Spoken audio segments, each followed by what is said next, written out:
Senator Jaffer. Honorable Senators, I rise today to speak on Bill C-41, an act to amend the Criminal Code as related to humanitarian aid in countries Canada considers to have a terrorist regime. I would like to thank Minister Mendicino and Senator Omidwar for sponsoring this bill, along with Senator Tulajan for her work helping the people of Afghanistan. The purpose of C-41 is to address the fact that Canada's current legal framework has limited the ability of Canadian aid organizations to provide assistance to the people of Afghanistan due to the potential criminal code liability as we view the Taliban as a terrorist regime. Practically, Bill C-41 enables Canadian aid organizations to deliver their services to two separate mechanisms, as Senator Omidwar said. One is for humanitarian aid and the other for development activities. I want to share with you a sad incident of Aziz Gul. Many families are making desperate decisions to survive in Afghanistan, including selling their children, specifically young daughters, into marriage to receive a dowry from the groom's family to buy food. Aziz Gul was sold into marriage at 16 years old to a man more than twice her age. 5 months later, her family received a call inviting them that their daughter had been killed. Her naked body had been found in a forest just outside the village where she had lived with her in-laws. Aziz Gul had been beaten and shot 4 times in her back. She was 17 years old and 4 months pregnant. As her grief-stricken parents embarked on several days' journey to bring her body back to their home, they learned that during the months that their daughter was married, Aziz Gul's husband had been prone to fits of rage and aggression. Senators, this is not a unique incident. I'm sharing it with you to illustrate the heartbreaking circumstances in Afghanistan. The situation in Afghanistan is overwhelmingly tragic. The humanitarian and development challenges are growing and intensifying as we speak. Let me now share with you just a few disturbing facts about the crisis. Afghanistan is currently suffering the largest humanitarian crisis in the world, with 97% of Afghans living in poverty, up from 47% in 2020. 2/3 of the population, so 28 million people, will need humanitarian assistance this year alone to survive. According to the World Food Programme, nearly 20 million people face acute food insecurity, and 6 million are one step away from famine-like conditions. This increasing humanitarian crisis has been made worse by drought, floods, earthquakes, and other natural disasters. 2.3 million children are expected to face acute malnutrition this year alone, while almost 1 million of them will need treatment for severe acute malnutrition, a life-threatening condition. The Afghanistan country director of Save the Children, Chris Naimandi, described the toll this crisis has had on children with the following words, and I quote, "I've never seen anything like the desperate situation we have here in Afghanistan. We treat frighteningly ill children every day who haven't eaten anything except bread for months. Parents are having to make impossible decisions. Which of their children do they feed? Do they feed their young children to work in dangerous conditions or let them starve? These are excruciating choices that no parent should ever have to make. End of quotation. As you know, the Taliban came into power on August 15, 2021.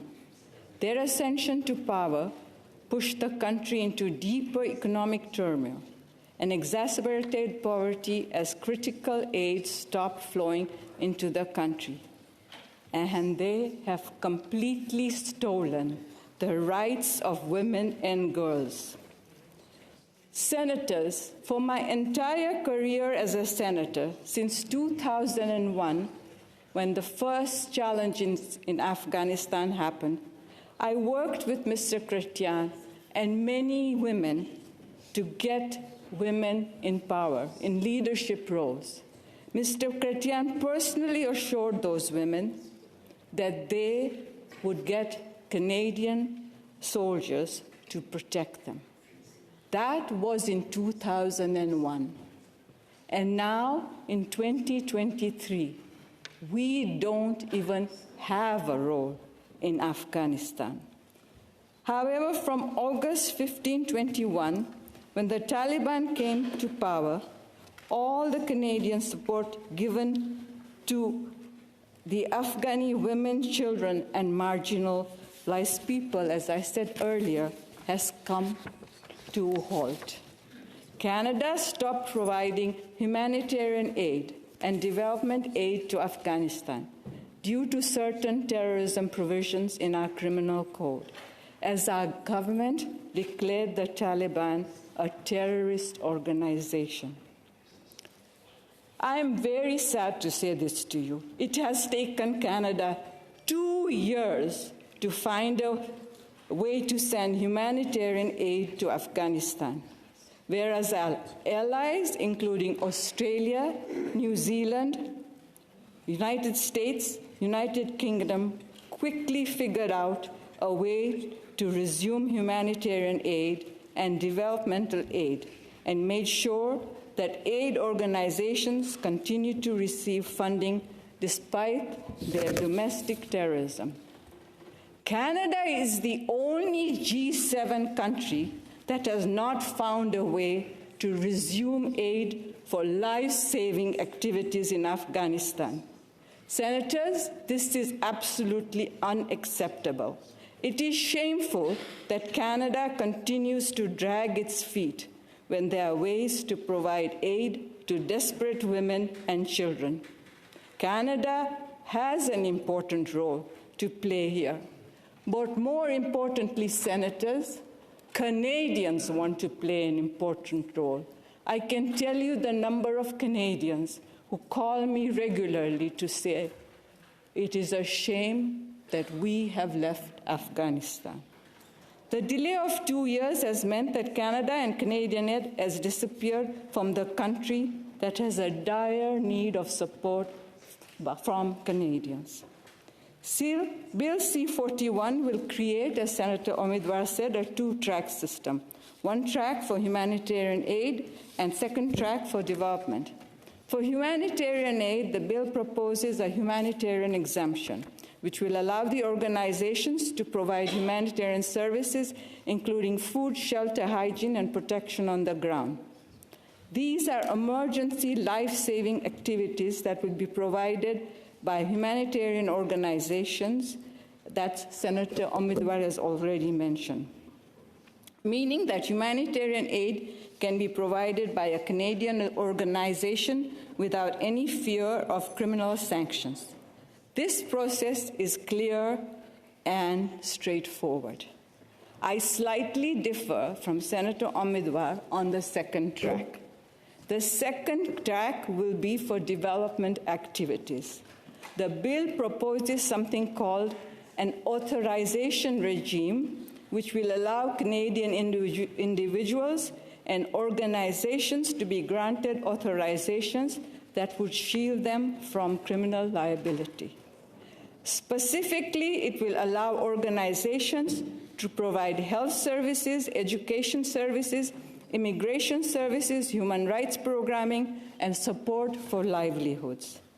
However, the process put forward by our government for obtaining authorization is complex and opaque.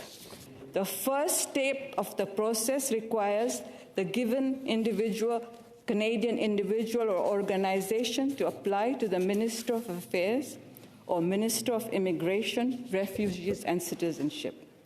These departments would then need to be satisfied that certain conditions are met. This includes, among other things, that the proposed activity aligns with a permitted purpose and responds to a real and important need. The two ministers will then refer the application to the Minister of Public Safety. Once the application has been received by the Minister of Public Safety, it will be reviewed and assessed for impact of granting the authorizations. Senators, factors to be considered include, among others, whether the applicants or those involved in activity implementation have links to terrorist groups or were investigated, charged, or convicted of terrorism offenses. Yet, we have not received clarity on these processes. We have not got an answer as to regulations. Senator Omidwar asked very specifically of the minister, when will the regulations be in place? In committee, the minister did not even answer the question. So we don't know how quickly these regulations will be placed. It is really worrying to me that after 2 years, will it take another year for regulations to be in place? I want to point out to you that we are sending the initial applications to some of the busiest departments for approval before they are even sent to the Minister of Public Safety. This, I assure you, will cause long delays. Honorable Senators, let me once again reiterate the need to act. There are many devastating incidents illustrating the desperate conditions in Afghanistan, including many children getting hurt. I'm going to skip those examples. Canadian organizations are ready to provide support to the most vulnerable Afghan groups. They are waiting for permissions. There are containers of essential supplies waiting in the port of Montreal to be sent out to Afghanistan. Michael Messenger, president of World Vision Canada, said the heart of the issue is simple. In Afghanistan of disparate need, Canadians want to help. Our government needs to do everything it can to allow humanitarian aid to flow now, close quotations. As the humanitarian organizations cannot continue their life-saving work, if government does not act quickly and provide the necessary clarity through regulation, humanitarian and development organizations need to be assured that their life-saving work will not be penalized under Canada's criminal code. Honorable Senators, let us remember, 167 children die in Afghanistan from preventable diseases by malnutrition and lack of clean food. 167 children die a day. I heard a lot of activities going on while I was speaking. Normally, I would have sat down and thought that it was very rude and everybody should be in their chair. I'm only hoping that that was to make this bill proceed faster. But be careful. Don't be in such a haste until the regulations are in place, because it's not all that clear. Because without the regulations, those two big ships are not going to leave the port of Montreal. Thank you.